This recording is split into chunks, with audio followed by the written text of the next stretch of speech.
Josh, why are you blurry? I don't know. Stop moving so fast. Okay. Can I use your tuner real quick? Yeah. Well, it's not in any way ready, but yeah. Alright, let's use my phone. Colin.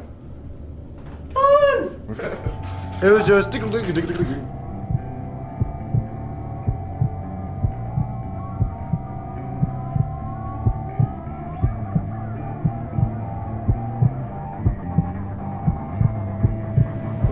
man, y'all get your asses inside. We're about to start.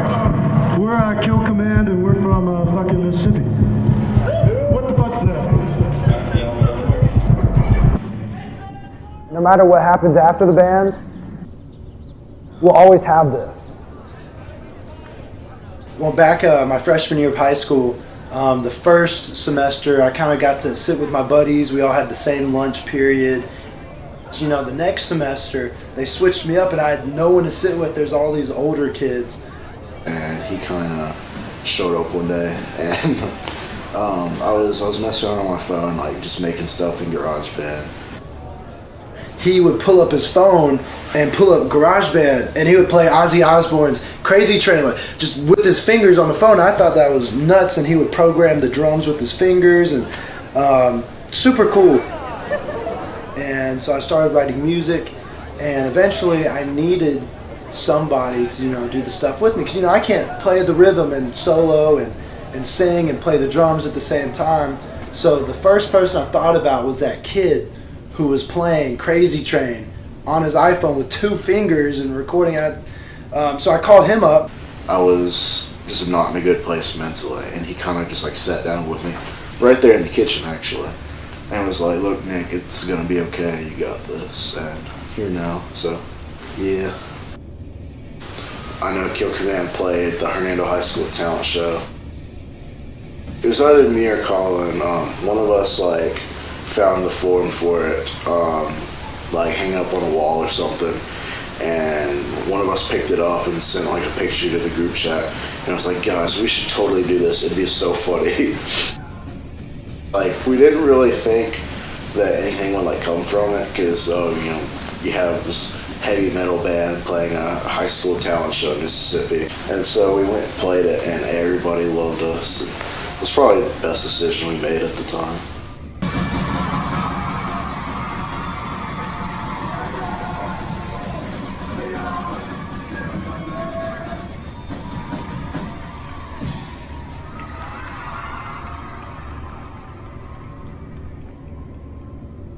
At the time, we needed a bass player, and so Nick, he designed up an ad, and we put it out there. And just at the same time, in that East of Eden metal band, Josh had gotten fired.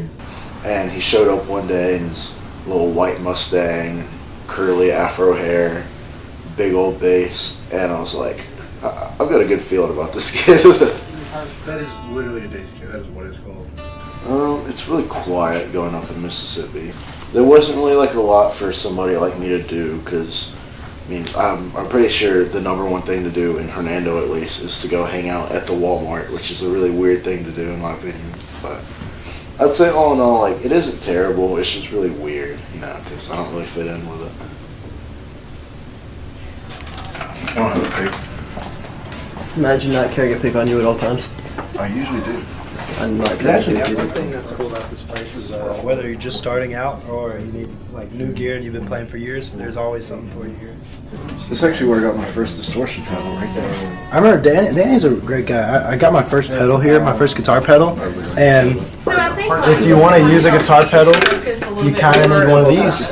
And I remember he asked me, he was like, do you have one of these? And I was like, no, and he just gave me one. Whether it's an official kind of, you know, a traditional scale Yeah, or I've been told like a blues kind of like 5/8. So, start slowly. I play some picking or strumming. What's The the only feeling? thing that I know for sure is that I want to work with music in whatever I end up doing, because I know that like being a professional musician is a bit of a pipe dream. But if that doesn't work out, I still absolutely cannot see myself working in anything other than the music industry. So studying audio engineering has been something I'm passionate about. You suck.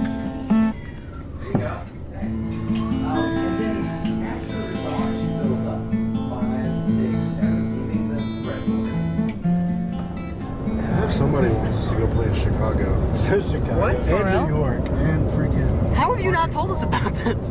Yeah, but it's not like this person's going to pay for our traveling. That's They not- might. we can pay for They might. What are you talking I basically told them that we're definitely down in the future, but right now we gotta find a new drummer. So you told them we're definitely So down. they would pay for our flight. Well, I didn't. Flying? Well, Flying? y'all want to drive all the way from Hernando, Mississippi to Do you know how large a drum kit is? That's only like closing in. Anxiety is killing me. I don't know where I've been. I'm in trouble for the things I haven't got. Yeah, we're about to hit the studio, record an album we've been working on since before I was even in the band, so at least 2 years. Our goal with that is to get it recorded, get it distributed and produced, and depending on how much attention and that gets, to see how far we can take this band in the future. Ideally, we'd like it to be like a well-known, like a staple in the music scene. My dream with this band would be to do this for a living. Because, school is great and all, but it would be much more fun to be out on the road, maybe opening for your heroes, and just having a fun time on the road, writing new music, playing new music, and just getting to rile up a whole crowd of, thousands of people. That'd be awesome. Well, I think we've all got the common goal that we want to be, we want to be the next big metal band. We want to make it out of Mississippi and Memphis. Everyone wants to be famous and, live that rock star lifestyle, but not many people want to put in the work for it. And I feel like that's what makes us different. We want to kind of just make Kill Command, instead of just being like a band, make it like a community, like a family with our fans. Just a really big family,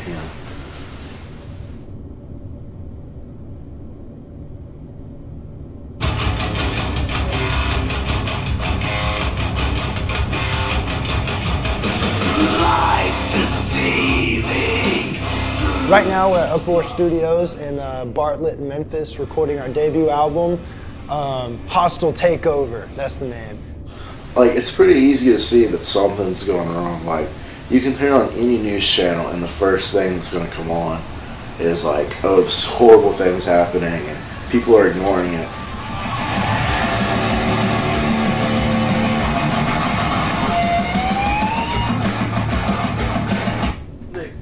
That was great, except that last pitch remark, not the last backwards dive bomb thing you did. Can you go over that and start that earlier? Do some municipal waste. The ending was the only cool part. How...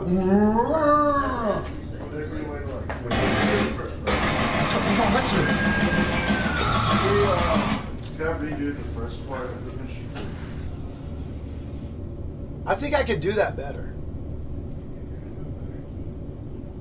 Yeah, that's what I'm saying. I got all fun. Okay, yeah.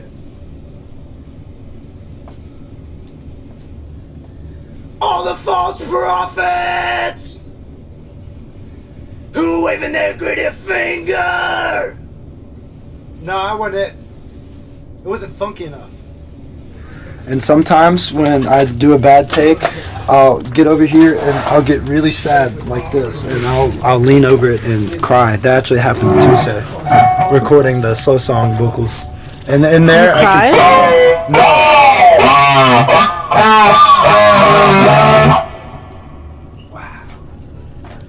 Almost. It's we didn't really think we'd get this far because everything just keeps coming up from losing our original drummer to losing bass players and other drummers, and then eventually we finally thought we had the lineup, and now we lost our drummer, about to lose our bass player. Yeah.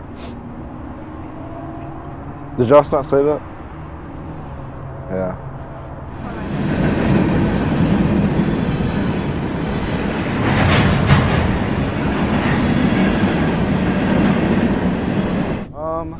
Well, it was Tuesday.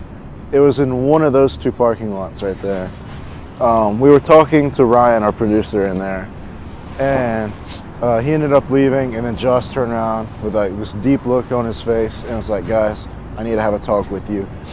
And I kind of figured what was up because we had been talking about like his options leading up to that. And he basically laid it down that there's no going back, like what happened happened and there's nothing he can do about it. So we kind of just huddled up, talked it over, and we hugged it out. It was a very emotional time.